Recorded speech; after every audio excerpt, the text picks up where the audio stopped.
hate the reason that we're all here, but it sure is nice to see everybody. Thank you, everybody. Thanks a lot.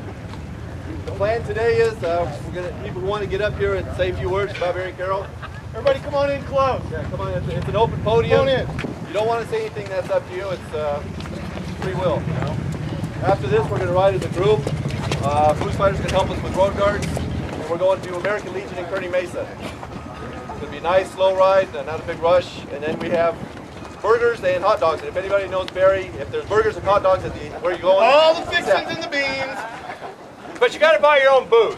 Yeah. You can afford to do that. You got to drink one for Bear. Yeah. So, I wanted to start off today. Barry had a lot of respect for this country and this flag. I want to start off today by everybody saying pledge to the flag at this time. I pledge allegiance to the flag.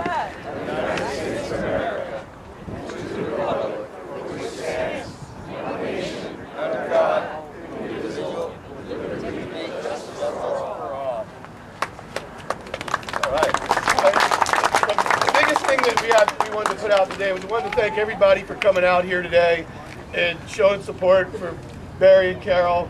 It's a tragic thing that's happened in our town, but we need to keep this alive so that everybody can get the word all the time. We don't want this to be swept under the rug by any means. So it's really important to constantly probe this and get this into the media as much as we can until it gets solved. And then once it gets solved, we need to pound it in a different direction. We'll be there for that too. I know all you people will too. I just wanted to say today, most of you who know me know that Barry was my riding partner for a long time. I loved him more than my own brother. He's kind of a Stevie Ray Vaughan story. Getting his act together in the end, and then all of a sudden we lose him. It's tragic, but it is what it is, and the support you guys have shown has been really heartfelt, and I've been amazed at the people that have just come forward. So keep doing it, keep it pumping. God bless Carol. She was like a mom to all of us. I miss her too, even though we fight. Barry and I couldn't play together for a while. and we couldn't. She'd always take me back and always sew my clothes and always feed me dinner. And I just love her to death. And I'm sure a lot of you people shared that same love in their home. But with that having been said, I could tell stories for 4 hours. I'm going to open it up to some other people who could share some of their thoughts and feelings on it, and some of the love Barry and Carol shared in their life. Again, I want to thank everybody for the massive support. Thank you so much. And right now, I'll let Fat Dog say something. Well, JD's pretty much summed it up. We all love Barry and Carol. I've known her a lot longer than I knew Barry. Actually from GD bail bond days, if you guys remember that.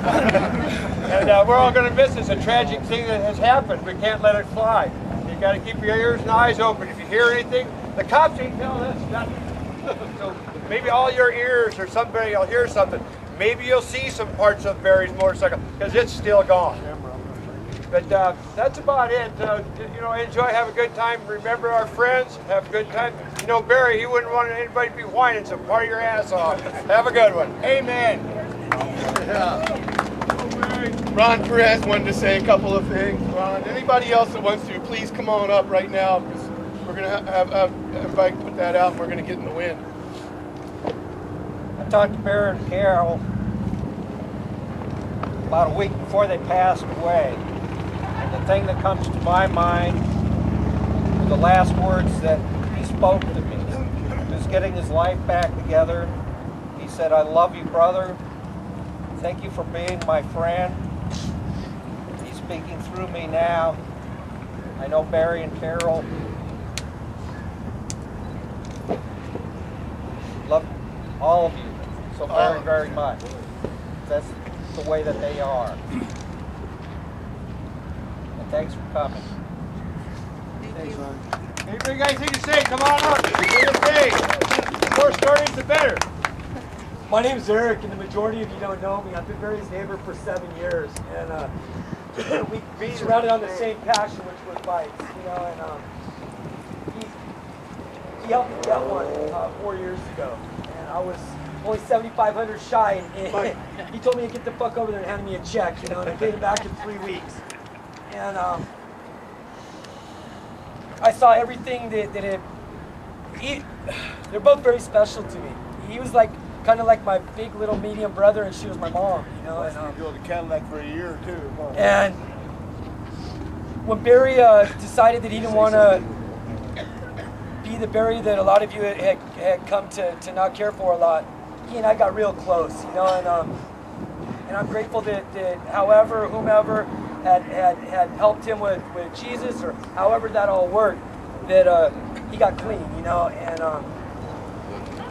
they were different people than a lot of you had known him as. You know, they came over to our house, my wife's at my house on Thanksgiving.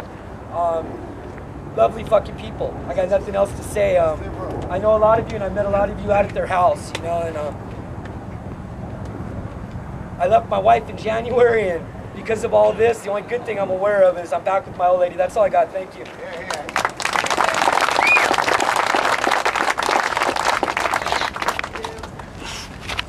Harry Foster. Hey, my name's Brad. Hey, and I'm Brad. I'm a friend of JD's. Surfer skater just from Encinitas. Know JD through the construction industry. He calls me one day and says, hey, I need a truck driver to deliver some rocks to my friend Barry and Carol. Sure. Go and meet these two people, totally from outside my whole world. Instantly treat me like family. Travel up and down the surf line, you know, here surfing. Anytime, they said, come by, visit anytime you're in town. And it became a habit. Come down here surfing, swing by, see Barry and Carol. Always good for a tuna sandwich. Any surfer out there in the world, I mean, it's like, it's just, you knew. No matter what, go by Barry and Carol's. But it taught me, you know, step outside your culture, met a whole new group of people, as friendly as anybody I've ever met. So I knew him from a whole different level, and I was glad to get to know him for the time I did. Thank you.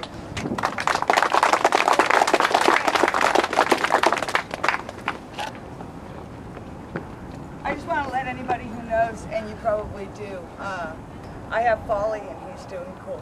All right. That's right on. It's all good. It's not a cat, that's his son. Fuck. Great. Hey, Brad, we got to talk later. I'm going to resurrect Barry's surfboard. Get back in the water. All right. How you guys doing? My name's Harry. I was a very good friend of Barry's. Glad to see all of you people came out and supported him and Carol. Good to see all of you here.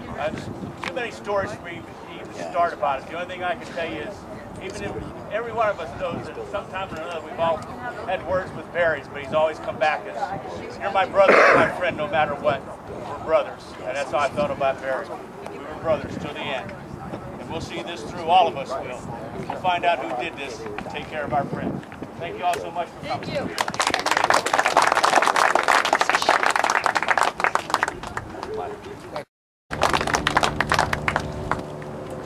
I'm not fast, don't go away.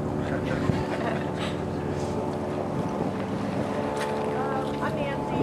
I met Barry and Carol years ago. I don't know how it happened, but he ended up buying Trump's pan, changed it around. The gas tank off that pan is on my wall, and Trump's ashes are in it. And they're riding together now, because they are. And Barry, when Trump was sick, would come over to visit with him, bringing candy, which he shouldn't have had, bless you. And took him to doctor's appointments, and they just sat there and bullshitted in the afternoons and had a grand old time. And I know they're riding on high.